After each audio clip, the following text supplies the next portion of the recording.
We know what time that is. It's time for another Careers Clinic with Career Advice UK. I'm Brian, Career Advice UK. I live stream every day at 4 a.m. Greenwich Median Time. And today I will be taking your questions on anything relating to careers workplace, such as writing a CV, your CV, how to edit it, what should you include, cover letters, job interviews, how to prepare for an interview, how to answer job interview questions, what should you be prepared to ask, how to prepare for an online. Hey, Fiona, good to see you, and thank you for joining. And Mills, good to see you. So anything, workplace situations, how to handle your line manager, how to negotiate your starting pay, UK business, small business, startups, and more. So just join me and put your questions down below, and I will pick them up on a first come, first served basis. So whatever type of work related or career related questions you may have, please put it down below. If you have been sending out CVs and not getting responses, put it down below. Let me know. Let's see if we can, work out what's happening and get you the job you want and get you the responses that you so rightfully deserve. So just, put it down below if you are sending out CVs. If you have an upcoming interview on Monday and need some tips, please let me know. So if you do have an upcoming interview on Monday and you need some quick tips to help you get through that interview, or if you have an upcoming interview and you need a bit advice and tips, put it down below. That's what I'm here for. So take a moment. If you have a question regarding interviews, such as, how do I answer? Tell me something about myself. What are they looking for in it? What is it that they're wanting when they ask me, hey, Kay, good to see you. Thank you for joining. What are they wanting to know when they ask me, tell me something about yourself? How important is it? Hey, Jay got crypto. Good to see you. Thank you for joining. How important is it? What is it that I need to know? How do I answer it? Likewise, a lot of people will ask, how do I answer? Why should we hire you? Or, hey, Diamonds on Me Dancing. Good to see you. And Giles, good to see you. Thank you for stopping. And also, too, how do you answer the questions of where do you see yourself in 5 years? Because really, at the end of the day, nobody really knows where they're going to be or what they'll be doing in 5 years. It is one of those really tough types of questions. And how do you get and answer it? I know a lot of people who come in will say that they freeze, and how can they prevent it? So if you have a question about wanting to know how not to freeze, during an interview, put it down below. Because at the end of the day, hey, Sally, that is what I'm here for. So today, what we're going to be doing, so I will be taking your questions. This is a question and answer forum. But I will also talk a bit about job interviews and preparing for interviews. And, what do you need to do, and talk about the different styles of interviews. So today is going to be very much interview focused. But again, it can be any questions. It is the information I'm giving you is just to help you along the way, to help you, get ready for your next interview.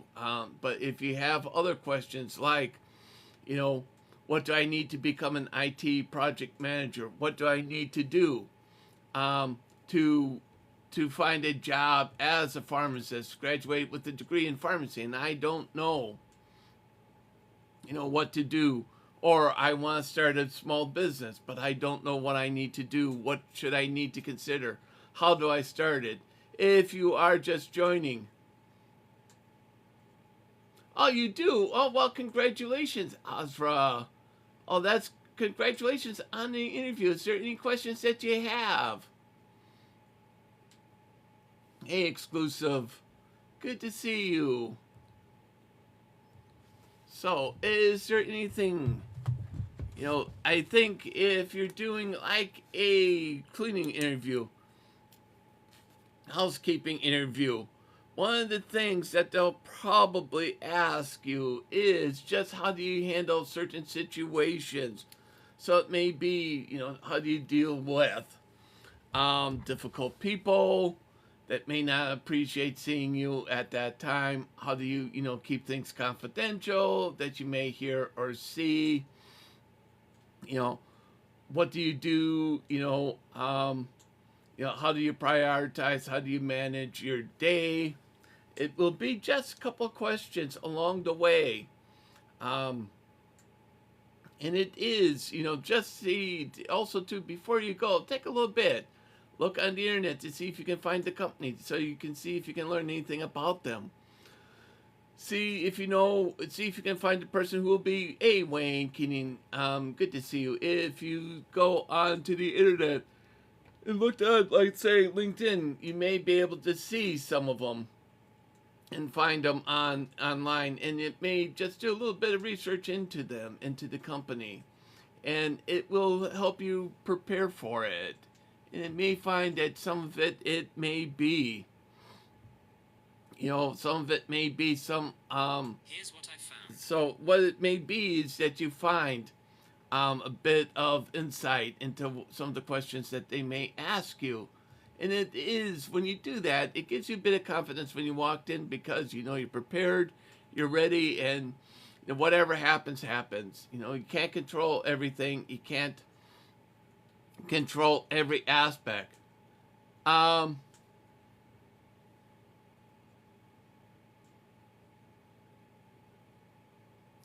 They are, for them to interview you, they need to have the right to work, because if you don't have the right to work, they can't interview. So that's that. And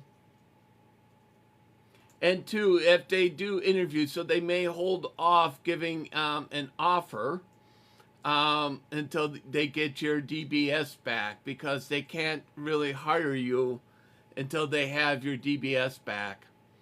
They can give you potentially a conditional offer subject to DBS, but before the final offer comes through, you still need the DBS check. I think in most of these situations, unless you really take the interview or you just tell them to, for lack of a better word, to get stuffed. Usually when you go to these types of interviews, a lot of times it will be that it is almost, I don't want to say for sure because I don't know the company or anything that's surrounding it, but a lot of times they are pretty much prepared to hire you, subject to the interview. So I think you're in a good position. The reason, like I said, for those documentation is to make sure that, they can interview and hire you should you be successful. Hey, Lillian, good to see you. So yeah, so it's always important. It is a care home, yeah, and it is a bit different. I've worked many, many years ago. One of my first jobs was a nursing assistant role, and worked in a care home as a nursing assistant. And it is, there's a lot, care homes vary a lot from being very kind of residential to very heavy care types of homes. And it may be one of the type of questions, to ask is what type of ward would you be working on, and what type of cleaning that you might be expected to do, because it may be, it may be just, cleaning up some residents' rooms, maybe just cleaning the halls, bathrooms, public bathrooms and stuff. But it may also be, picking up and cleaning up, if something happens in the room, you're cleaning up, vomit and stuff. And so it'd be maybe worthwhile to do a little bit of research, maybe ask questions, read the job description to see what type of cleaning you would be expected to do. In a care home, it's a bit different, very similar to other types of roles when you're doing housekeeping, but it can be a little bit different because it's in a medical versus like an office setting. And it is, again, it's one of these things, it does, you start to develop a bit of skill and a bit of knowledge when you're doing working in different sectors, and it gives you a bit of additional skills. So yes, so good question. So if you're just joining, you do like the feed, please like, please share, and please follow. I do take questions on a first come, first served basis. I do, on occasion, do guest spots. I do guest spots on a point basis. So 1,000 points, I will do a CV tip. I got like literally hundreds of CV tips. I can talk CVs nonstop, and I do a presentation when asked on CV preparation and CVs. The other thing I would say is, at 1,500, I do a 5-minute guest spot related to careers. I pick one person randomly, and it doesn't always have to be, it's not always somebody who's given the most points or have paid to participate in it. So at 1,500, it is random. So if you contribute points or not, you do have an equal chance. The last 2 times I've done it, it has been people who have not contributed. At 2,000, I do interview tips. Again, like CVs, I can talk literally hours on it and not give all the way the tips. At 3,000, I do have a CV and cover letter tip sheet that I send out to anyone that wants it. At 4,500, I do have a CV template that is a functional minimalist CV template that I send, and also I do run a gift. I do run live goals, and once those live goals are met, I will then have a very big surprise for everyone. So it is quite a big surprise for those. So once we hit that, I will do it. So yeah, so that is kind of the summary of that. And if you're looking to get benefits from joining the live, there is a way, and it is 2 ways. One is by becoming a fan, and that's a simple little 1-point heart me, makes you a fan. And also 2, you can take a look at my profile, and right below my profile picture, there's subscribe, and you can become a subscriber. And there's several benefits. I don't run a tiered approach. I just have one benefit, one level of subscription that is quite, how should I say, quite beneficial. And it does get you a lot of access, and also gets you a few discounts. So I would say to you, take a look at those. And so kind of getting back to it and talking about interviews. Hey, Twitch, good to see you, and Marie and Mary. Good to see you all. So if you have a question, feel free to put it down below. If you have a question, you know, um, put it down below. Um, so if you want, hey Josh and Big Boy Joy, good. Thank you for joining. If you have a question, um,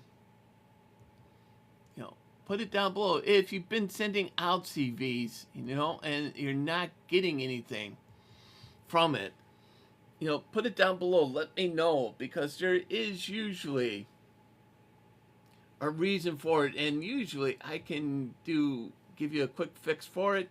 And what I tend to find is when I do get these questions and I do get fixes, usually a couple of weeks later, people will come back to me and say, thank you for the tip. It's got me an interview, or I'm getting more interviews, or I actually wound up with the job. So if you have a question, or, you want to, know how to kind of fix your situation because your CV is not, hey, Mario, good to see you, because your CVs are not converting into interviews, put it down below. Or if you're another one, you're able to get, interviews relatively easily. But, are you able to get interviews, but the interviews do not convert to an offer?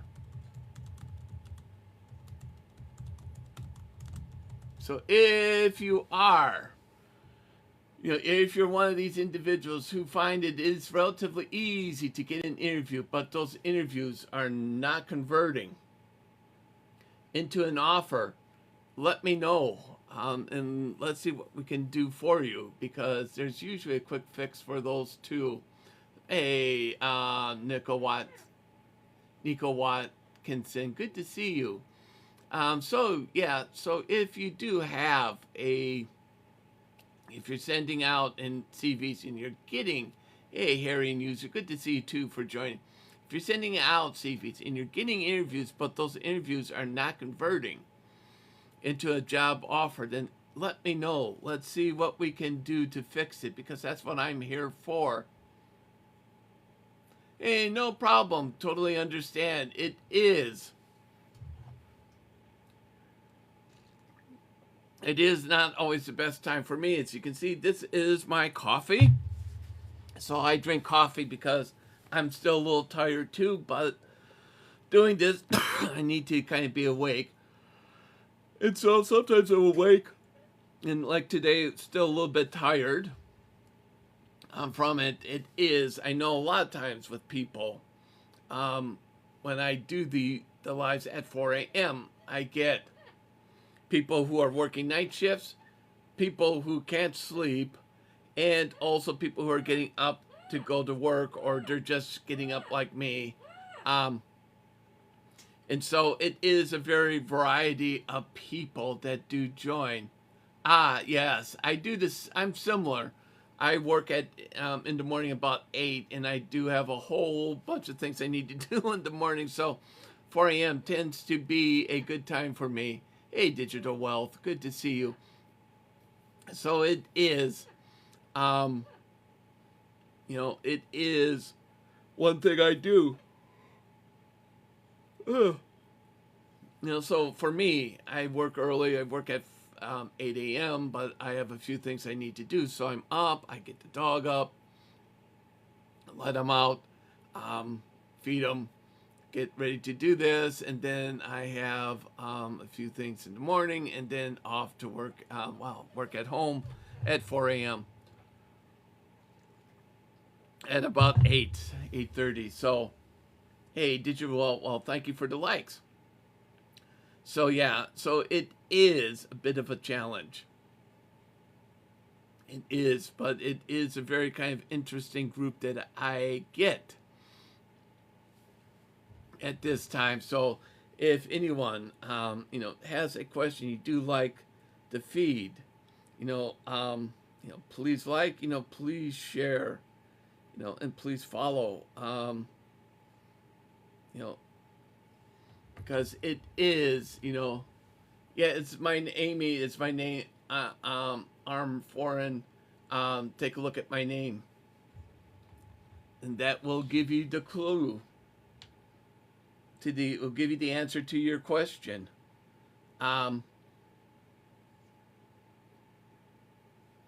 So yeah, so if you do have a question, please put it down below and I will pick it up.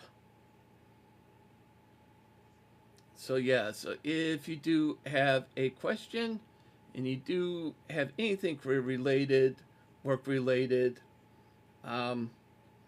more than happy to pick up your question on a basically a first come, first serve type of basis.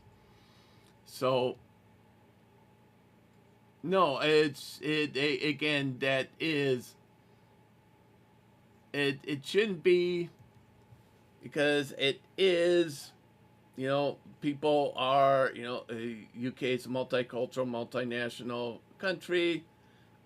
We don't all have British accents. So it is a very kind of, I would say, very kind of stereotypical type of an approach. And it shows that you really haven't really looked. Yeah.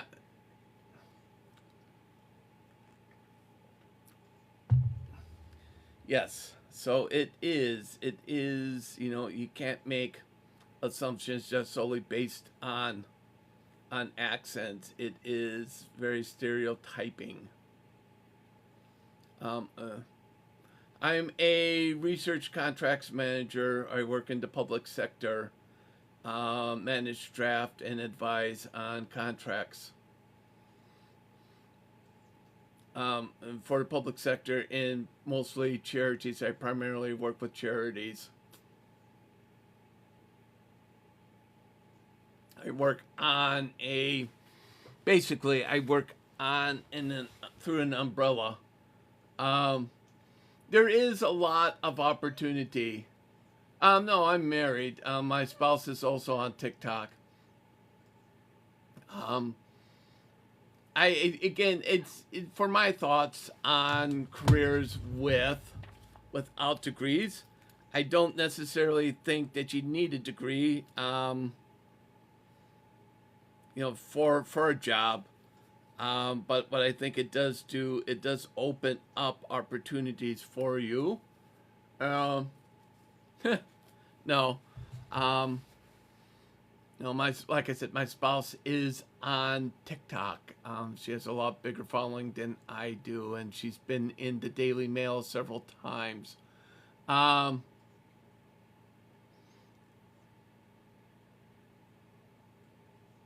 It does. It can. I think it gets. I think in the UK, I think university has been very weaponized, kind of class warfare type of thing. It does. I mean, you can do, and there's a lot of opportunities, like trade professions that you can do quite well. Um, oh yeah, you do, and you do develop, and you can. I mean, there's a lot of good things. There's a lot of opportunities to advance, and to develop, and I think that's where things are going now. I think over the years, university was the big thing. I think in the 80s, before, up until probably the late 80s, up until, I think, really up until about the point of when the internet became very popular and people saw it as opportunities to move a lot of things online, like training. And once that started to, um, so it is, I think once we kind of discovered, especially like during COVID, that you can do a lot of stuff online, especially like training and education. I think universities at that point really started to lose its luster. And I think even when you look at it beforehand, I think that was probably the big shift was COVID. But if you look beforehand, certain things like doing the MBA, doing law degree, used to be kind of like the gold standard in education. But, um, ah, very interesting, Nico. Um, that is kind of crazy. Very interesting, though. And so I think at that point, during the 80s and 90s, we started to see certain degrees like MBAs and law starting to kind of lose their luster because a lot of schools, universities started to offer them, and it started to really kind of water down the degree. And I think that was really kind of the starting point. And then when we got with COVID, we started to see you could move a lot of stuff online, and that there was um, very much a transition away from that. And I think with apprenticeships too, it was really. I think with apprenticeships, I'm not a. I think apprenticeships have been a bit missold. Um, and I think I think with apprenticeships again, I think it started to show that you could start to good. They are very competitive, and there's so um, very few openings.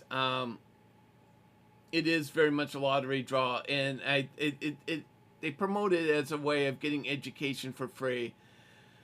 Um, and I don't think I think the way a lot of them are designed, you really have to get yourself into a good apprenticeship, because if you don't, what happens, I believe, is you kind of become, how should I say, boxed in, because it becomes very much long focused on that job and to a certain point onto that sector. So if you want to move away from it, you are very much, I think, locked in.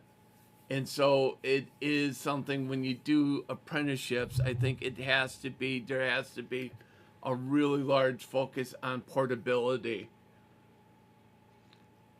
Because at the end of the day, if you do your apprenticeship, while you are likely to get a job offer at the end, it is not guaranteed. And if you're not guaranteed that job, and that apprenticeship is very much focused on that company in that sector, it is going to be a very struggle for you to get anything else. So it can be, and theoretically, and arguably, it can be a lot of waste of time if it is not designed right. Um, and it is. I think it is. I agree with you, Nico. I think with apprenticeships, um, what happens is, and I agree with you, it is for somebody who wants to be, let's say, um, let's say somebody who wants to be a manager. If they want to go in, they get their degree, and they get into a degreed apprenticeship, and they become, let's say, a manager. Um, that's all they're going to be. If they want to move on to do something else, it is going to be very difficult for them to do that. If they want to, let's say, move on, um, if they want to be a manager in another field or another area, it may be. Um, and it is, yeah, exactly. And literally, it's his whole life right there. Exactly. So if he wants to be a car parts assistant, that's great. But if he wants to move on and maybe become a manager, car parts manager, or wants to work in logistics, maybe, and work with, for HGVs or anything else, there is no really kind of portability for them to do that. And so that is very much, I think, people do get locked in when they get into apprenticeships, and I think that's really well. Hey, Ethan, good to see you. Thank you for joining. Um, and I think that is really the whole downfall of the apprenticeships. Besides being highly competitive, the other downfall with apprenticeships is, I believe, is that it really kind of locks people in even more. I think with A levels lock people in. Um, exactly. Um, I think with A levels, the way A levels do, it starts to begin to lock people in, and then when they go on to university in the UK, they get further locked in. And I think apprenticeships does that, and I think it's really sad. Um, and they do. It is, and I totally agree with you on that, because at the end of the day, a lot of them do offer what I would call Mickey Mouse degrees, because I think it is. I think a lot of them kind of go with like marketing trends.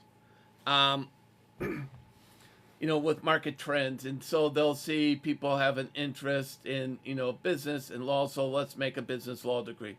Or we're becoming more global, so we need to do something international, so let's do an international business degree. But at the end of the day, the international business degree and the business degree are the same. But one has a more kind of posh sounding name to it. That really won't open up anything further for you. It is.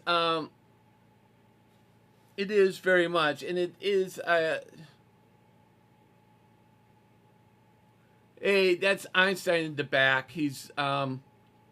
That's Einstein. He's asleep right now. He had his kibble, and so he's just kind of sleeping it off. And I agree. I think there is a lot. I don't think degrees. I think there has become too many. I think with degrees, I think the problems with universities is that there are too many providers. Oh wow, Pebbles! After the Flintstones. Oh, that's cute. And so I think there is, with the advent of a lot of universities that offer degrees, a lot of the different routes that's all offered, and not really kind of control the market and limit the market to a few providers, and to a few degrees. I think it's really become a very much a dilution of the degree, and a lot of that really does stem from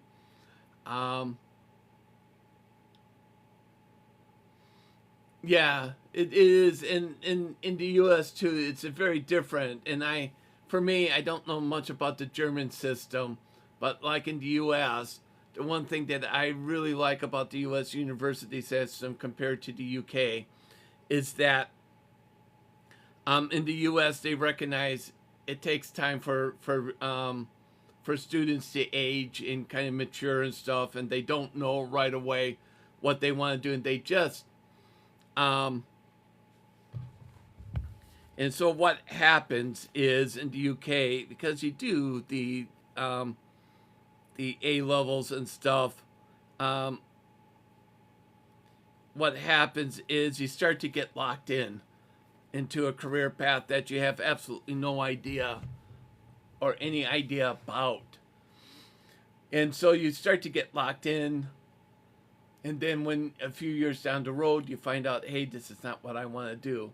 In the US, what happens is that you don't have to declare your major until, depends on the university.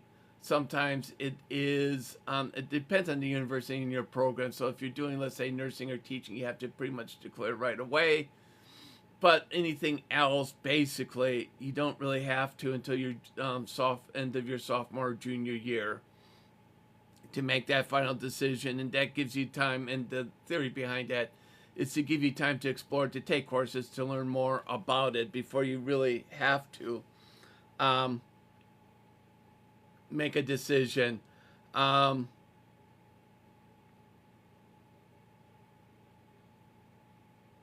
it is really, I think it is behind in so many ways when it comes, and I agree with you totally on that, Nico.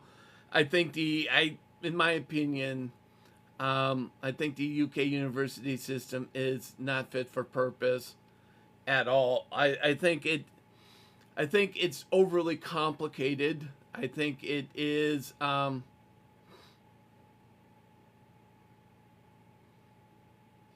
Yes, I agree with you with that also on that. And I think the tax bans are very outdated. I also think in the UK, I think there's way too much tax on on pay.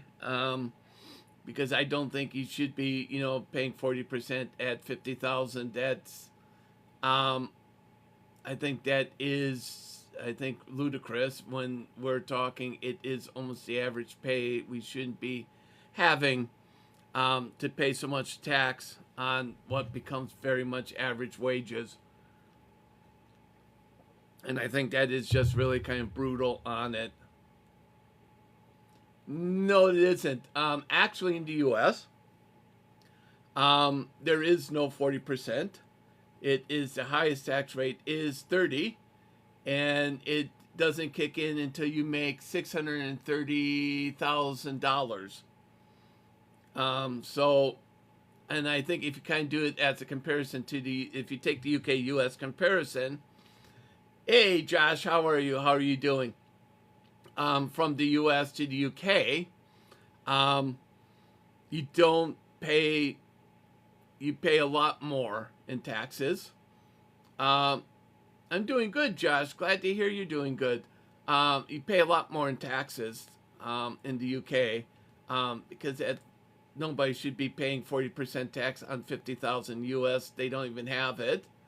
Um, hey James, what is the US? It is pretty good. I mean, there is a lot, especially because Florida is a very kind of touristy area. There's a lot of kind of tourist related jobs, and also there is a lot of industry down there. Yep. Yeah, it is. It is. It's the UK. I think it for me. I think the UK is way too very bureaucratic, and it is really a lot of it. I think, in my opinion, just goes to pay for bureaucracy and nothing. Um, yeah, I would say take a look. I mean, there is a lot of industry in Florida because of its very low tax structure. Um, it is a very good kind of mix between tourists and industry. Exactly. I think I totally agree with you. The tax issue is the big issue, and I think it is.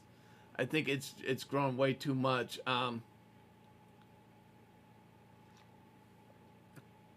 Totally agree with you on that, Nico. Yes, the tax bans are the issue, and I think it is. In taxes doesn't create growth or doesn't create jobs, and I think that's why we're seeing, in a way, a massive rise in unemployment in the UK is because of it. So let's get interesting. So yeah, so if you're just joining, talking a little bit about the UK university system, and also talking about the um, some of the differences between the UK system and others. So, kind of talking again a little bit with the comparison with the US system. I think with the US system, I do prefer the US university system because it does keep you involved. It still requires you to draw on your um, on the basics. So you do start to, have to continue to develop your math, your English, your science skills. Hey, thank you, Lana, for the follow.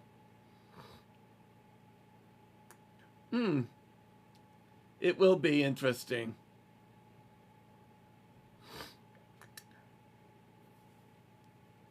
Definitely, it will be. Um, and I think, like I was saying, with the U.S. system, it does give there is portability. So in the U.S., you're not locked into a program in a university.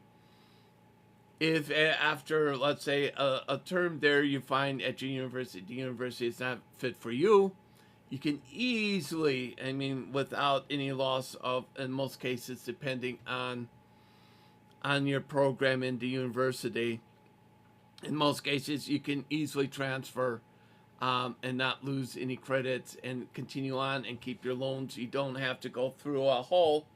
Hey, Waba, good to see you. Thank you for joining again. Hey, Dio. And so it allows you that portability to allow you to succeed because you're able to change programs, change universities without any, or minimal penalty. If you change in your last year, you're not going to keep everything, but you will keep most of it. You may have to repeat a few things, especially.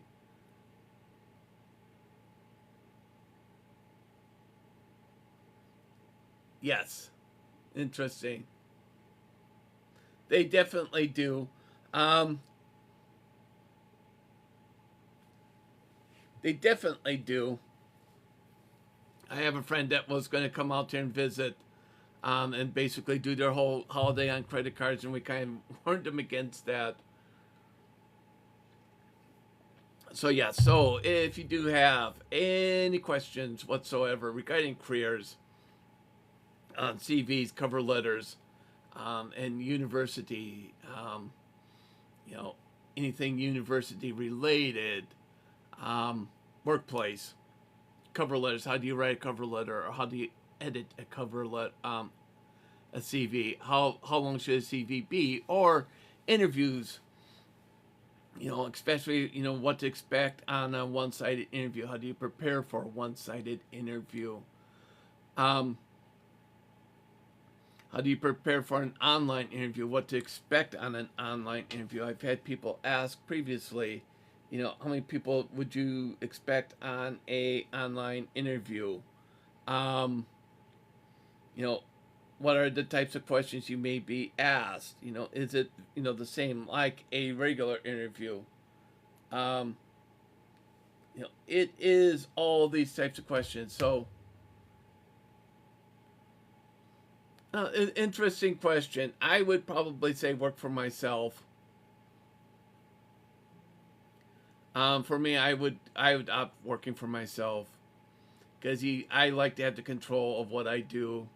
I like to be able to set what I do, and set the quality and stuff. And it is, you have a lot more freedom and a lot more flexibility when you work for yourself than, um, yeah, I do. Because I think at the end of the day, when you're working for that, then you have to perform. You have to meet other people's standards. If you're doing it yourself, working for yourself, it's only you that you really have to, work for. And I would say, for me, I would prefer working for myself than having to work for somebody else. That's my own personal preference. Um, but it's me. Um, it's my own personal preference because I would rather work for myself. Um,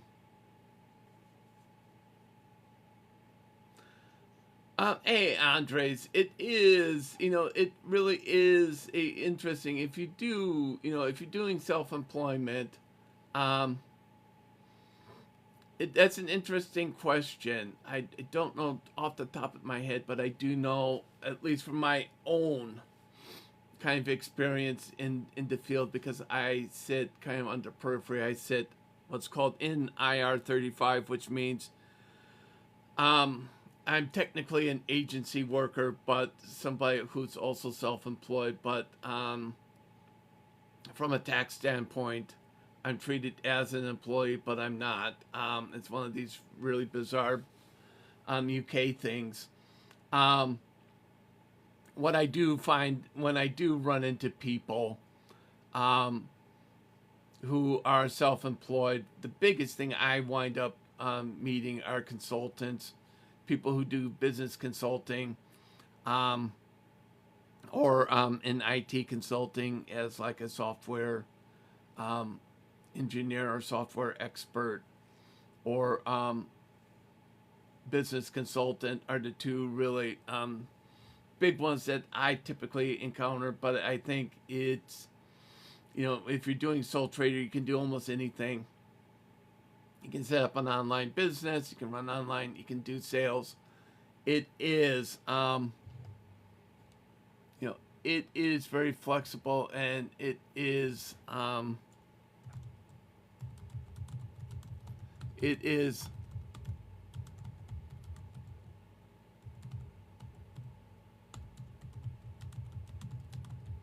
so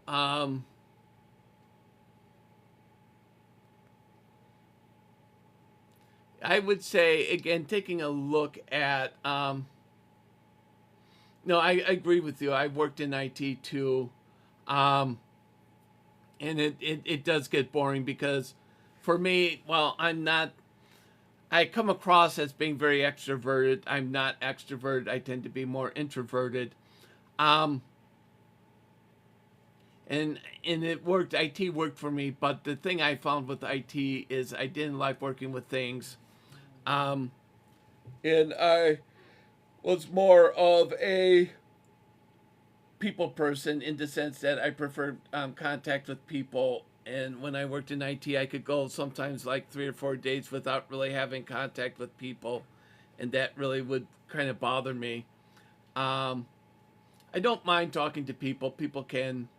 Um, I prefer to work and stuff, but I do find that I do need to have that kind of like day to day contact.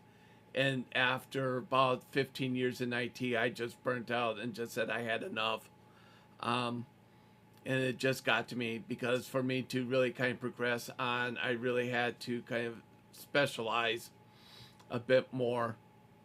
And I had zero interest in coding, and I didn't mind, um, kind of like networks and databases, but I kind of was the type of person that um,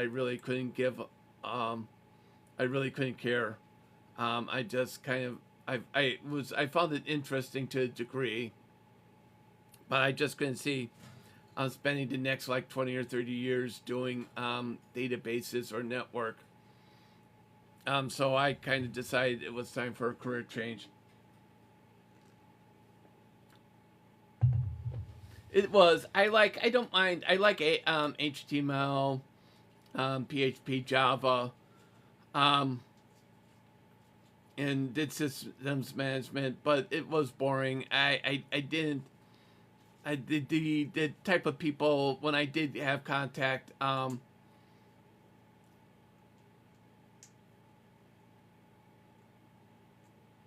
I would say Aquid. What I would say to you is this: um, if it is, you're looking for an apprenticeship, um, you know, take a look at. Have you looked at the .gov.uk website? Have you taken a look at it? Because they do list it, a lot of apprenticeships.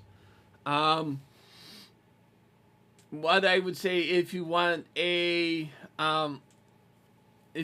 apprenticeship, the thing to do is, oh, it's just keep on applying because apprenticeships, at least from my experience, can be very competitive. Um, there are less spots and less available. They're less of they're more competitive, I think, than Russell Group universities. There's very few spaces for them, so you really have to be really resilient, um, and really, just have to keep on searching, keep on applying. I would say if you want, an apprenticeship, find, you know, businesses in your area that, okay, so send out your, CV, to, the Nissan dealership, Honda dealerships, the car dealerships in your area, letting them know what you're interested in, try to find them on LinkedIn, try to network, contact them on LinkedIn, start to, approach them, and ask, can you just have, let's say, a 5-minute chat, to find if they do offer, um, if they do offer apprenticeship programs, and maybe reach out, to Toyota, Toyota UK, and just say, you're really looking to do apprenticeship because you know that they have a very good apprenticeship program. Can they give you some tips and advice on, what do they look for? When do they offer? But again, you do have to really kind of manage your expectation on that. There are very few spots with them. So if you were going to probably apply, let's say, if we'd say, let's say, take a look at, say, Toyota as a university, take a look at Toyota as a kind of like a university type of thing. They probably would have, let's say, hundreds of spots, but because it is an apprenticeship, you're probably talking, into the tens, or 20s. So it is a very small proportion to, what universities will take on. And it's not to say, um, you know, apprenticeships are like universities or anything. It's to kind of give you that experience, that kind of context that apprenticeships have very few spots. Businesses only do a few spots for apprenticeships. Um, and it is, I think, a bit of a reason for that is because apprenticeships do, I think, kind of carry a stigma, with them. Um, you know, and again, it is, with applying for apprenticeships, you do need to kind of just keep on checking on a regular basis for it. And just keep on trying and keep on plugging away, you know, um, and maybe take a look at doing some more schooling to get you, better position because apprenticeships also, from my experience in IT, they don't take, especially if you're talking like a level 2 or level 3, um, they don't always just take somebody who just graduated. Um, they will typically take on people who have a bit of experience. Um, and so it is, if you're thinking that it is university, maybe it is time to consider university. Um, or just kind of just keep on, just keep on applying, um, to for apprenticeships and just kind of keeping a watch out, and start making contacts and start really making, beginning to network. Um,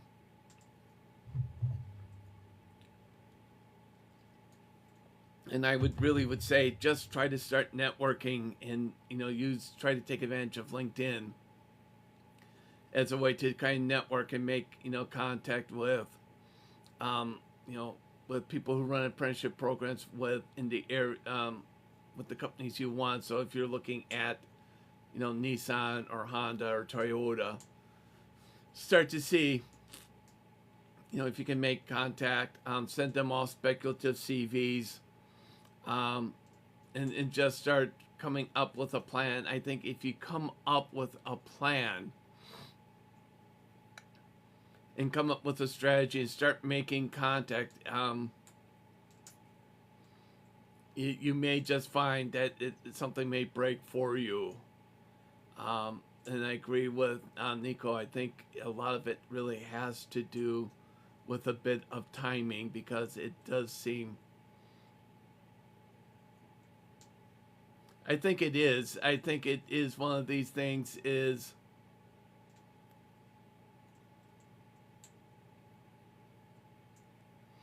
Yes, it is. Get the license. But again, with taking the test, there is a very high failure rate. So it may be you need to take it again, but always go with it.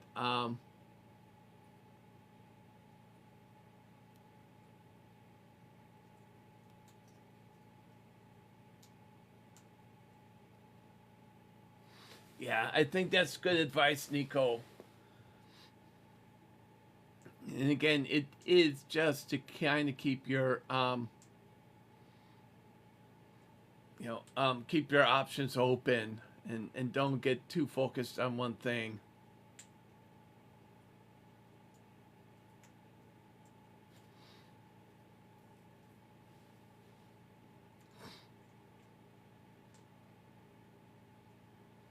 Yeah, it does time. It does fly by. Again, it is just something.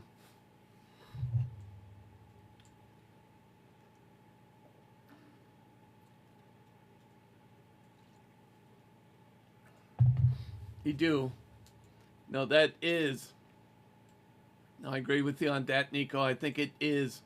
You think you do have time, but it does go by very quickly.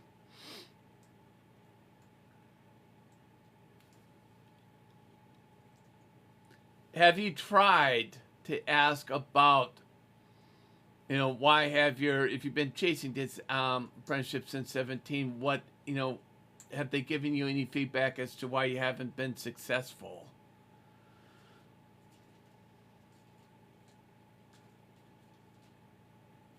Because it may be that they can give you a bit of feedback. I know a lot of times companies tend to get a bit leery of giving feedback due to the legal ramifications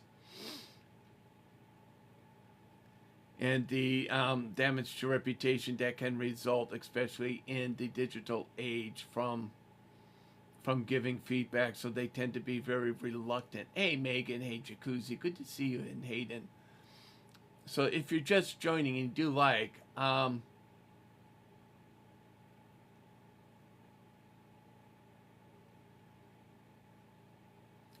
so you did have a little bit of success.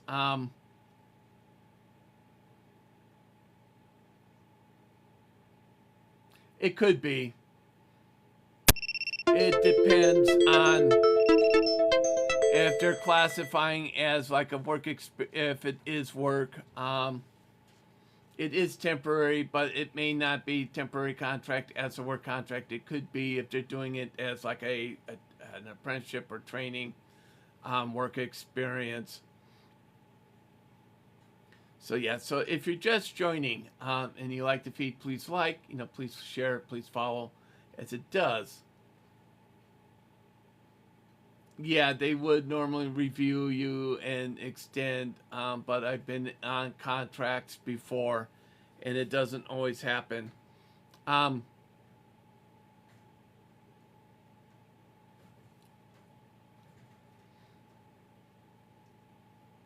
Yeah, so I think with